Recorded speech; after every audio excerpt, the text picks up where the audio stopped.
Hello मेरे प्यारे दोस्तों, मैं आपका दोस्त एके मीन्स आशीर्वाद Kumar infinity one academy Delhi से आपके लिए विशेष ग्रामर की श्रृंखला जो हमने आपसे कही थी कि ग्रामर की मैं आपके लिए स्पेशल क्लास चालू करूंगा जिसमें आपको फ्री ऑफ कॉस्ट ग्रामर की क्लास दी जाएगी।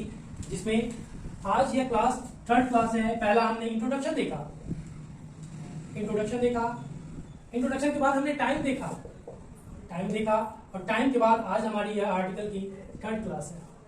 यह आर्टिकल की हमारी थर्ड क्लास है जिसमें हमें सिंपल वे में आर्टिकल को समझना है, विशेष बकैती ना करते हुए हमको इसमें आर्टिकल को देखना है। मेरे दोस्तों, इसमें एक इंडेफिनिट और दूसरा डिफिनिट, हमको इंडेफिनिट और डिफिनिट के बारे में चर्चा करनी है कि यह क्या है। जब देखिएगा, अगर हम बात करते हैं यूज ऑफ अ, जिसमें ए का मतलब सिंगल होता है, या किसी सिंगल पर्सन को दर्शाता है। ए का मतलब सिंगुलर होता है या किसी सिंगल व्यक्ति को बताता है। जैसे Ram is a boy. Ram क्या है? लड़का है। राम एक लड़का है। अगर कहे Sita is a girl, Sita क्या है? एक लड़की है। सीता का है? लड़की है। तो ध्यान दीजिएगा, एक लड़का एक लड़की है। अब इनसे पूछ दिया, और यह दोनों का रिलेशन कैसा है? ब्लड रिलेशन है। दोनों का ब्लड रिलेशन है। सपोज दैट इनसे पूछ दिया सीता जी से कि अगर सीता जी से पूछ दिया कि how many brothers, Sita ji से पूछा हाउ मेनी ब्रदर्स, तो सीता जी ने उत्तर दिया आई हैव एल्डर ब्रदर। मतलब सीता जी का उत्तर था कि उनके पास एक भाई है, वह बड़ा भाई है, एल्डर ब्रदर। इसी तरह से हम आगे जब बढ़ते हैं इसमें देखते हैं कि अगर I eat a mango, example I eat a mango, मैंने एक आम खाया। मैं क्या खाया? और यह हम जब टेंस में चलेंगे तो आपको ता ते ती वहां पे आपको इसके बारे में बताएंगे कि ईट अ मैंगो कैसे होगा। अगर उसने एक आम खाया या वह एक आम खाए तो वहां पे होता इट्स लग जाता है, क्योंकि थर्ड पर्सन के साथ वर्ब फाइव लगता है, जो कि इसके बारे में भी हम चर्चा नहीं करेंगे। उसकी कक्षा हम टेंस की जब होगी वहां पे चर्चा करेंगे, ठीक है। उसके बाद देख लीजिए। फिर अब हम यूज ऑफ अ तो समझ लिए हैं कि ए का यूज कहाँ होता है। इसकी प्रैक्टिस जब कीजिएगा आप एक ग्रामर की किसी भी ऑक्सफोर्ड वगैरह या किसी की बुक लेकर के, बेसिक ग्रामर की बुक लेकर के आप वहां से इसकी प्रैक्टिस कर सकते हैं। अगर फिर भी कोई दिक्कत हो तो मैं पीडीएफ अवेलेबल करवा दूंगा आपके लिए। चलिए, जैसे कहा आई ईट एन ऑरेंज, मैंने एक नारंगी खाई। आई ईट एन ऑरेंज, या मेरे पास एक संतरा है, आई हैव अ ऑरेंज। इस तरह से भी आप कह सकते हैं। तो मेरे दोस्तों, जब आगे बढ़िएगा ना तो इसका मतलब भी, एन का मतलब भी सिंगुलर होता है। एन का मतलब भी सिंगुलर होता है, और सिंगुलर मतलब किसी एकल व्यक्ति को बताता है। एकल मतलब किसी एक व्यक्ति को बताने का काम करता है। अगर हम फिर आगे बढ़ते हैं, ये दोनों का मतलब है सिंगुलर ही होता है। ए और एन दोनों सिंगुलर होता है, बट एक कॉन्सोनेंट साउंड और दूसरा वोवेल साउंड। और यह एक कॉन्सोनेंट साउंड में हमने देखा कि अ का यूज करते हैं, एंड देन आफ्टर एन का यूज हम कहाँ करते हैं? जहां वोवेल साउंड होती है। वोवेल में ए ई आई ओ यू आपको देखने को मिलता है, ठीक है। चलो, समझ में आ रहा है? चलिए, वेरी गुड। आगे देखिएगा बेटा। उसके बाद क्या है कि अगर हम आगे बढ़ते हैं तो मोर यूजेस ऑफ इंडेफिनिट आर्टिकल्स, जैसे कहा indefinite articles is used in sense of any. जैसे देयर वाज अ किंग, वहां एक राजा था। देयर वाज अ किंग, वहां एक राजा था। देन आगे बढ़ते हैं। फिर कहा सेकंड एग्जांपल, अगर मान लीजिए सेकंड रूल में देखते हैं, indefinite articles in use before the name of a person, यानी नाम से पहले, before the name of a person to show his quality, उसके क्वालिटी को बताने के लिए इसका यूज होता है। That means Vikas is a Dara Singh. Vikas क्या है? दारा सिंह है। मतलब दारा सिंह पूरे ताकत से भरा हुआ है। दारा सिंह कैसा? तो पूरे उसमें हष्ट पुष्ट है, खाए पिए बंदा है, किसी को उठाकर पटक देगा, ठीक है। आगे देखना, third number, indefinite article in used before name, भाई नाम से पहले भी इनको यूज करते हैं। सरनेम, जैसे मिस्टर या मिसेज, उनसे पहले भी ठोक डालते हैं इनको।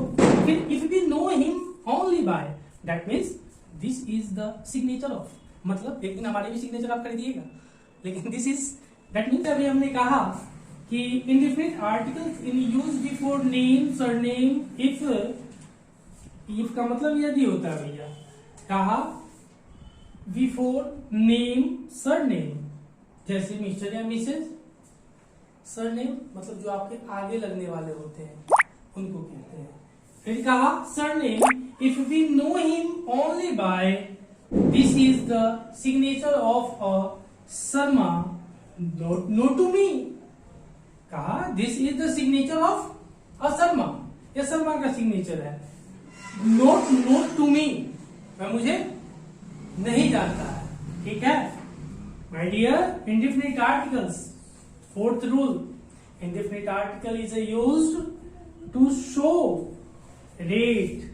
किलो में लेंगे ना जी आटा चावल, so rate weight and speed, so rate weight and speed, so rate weight and speed. जैसे राइस इज सोल्ड RS 40, इस तरह से भी साइन लगा सकते हैं, कोई मार के नहीं भगाएगा आपको। अ किलो, जो चावल है वह 40 रुपए किलो बिक रहा है, सोल्ड मतलब बेचना होता है।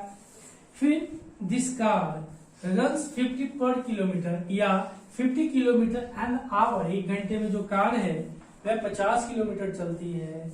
एक सार सोल्ड RS 70 डोजन, डोजन का मतलब दर्जन होता है, दर्जन, डोजन का मतलब दर्जन, डोजन का मतलब दर्जन होता है। आगे बढ़ते हैं।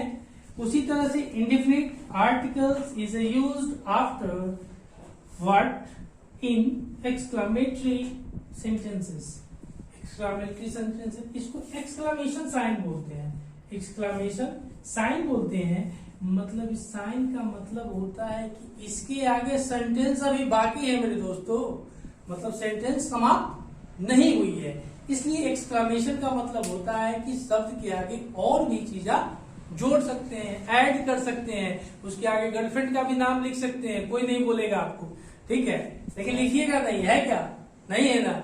होगी तो बता दीजिएगा, हम जोड़ देते हैं कुछ अलग बात करके, ठीक। तो कहा हाँ भाई, गर्लफ्रेंड का नंबर होगा तो बोलना, इसमें डाल देंगे, ठीक है। आगे कहा indefinite article is used after what in exclamatory sentences. जैसे what a beautiful picture, what a beautiful picture. चलिए, मुझे लगता है कि इसको आप एक दो बार देख सकते हैं, रोक करके देख सकते हैं, स्पीड बढ़ा करके देख सकते हैं, आपके ऊपर है, जैसे मन है वैसे देख सकते हैं। यह हमारी आर्टिकल की अधूरी तीसरी श्रृंखला समाप्त होती है।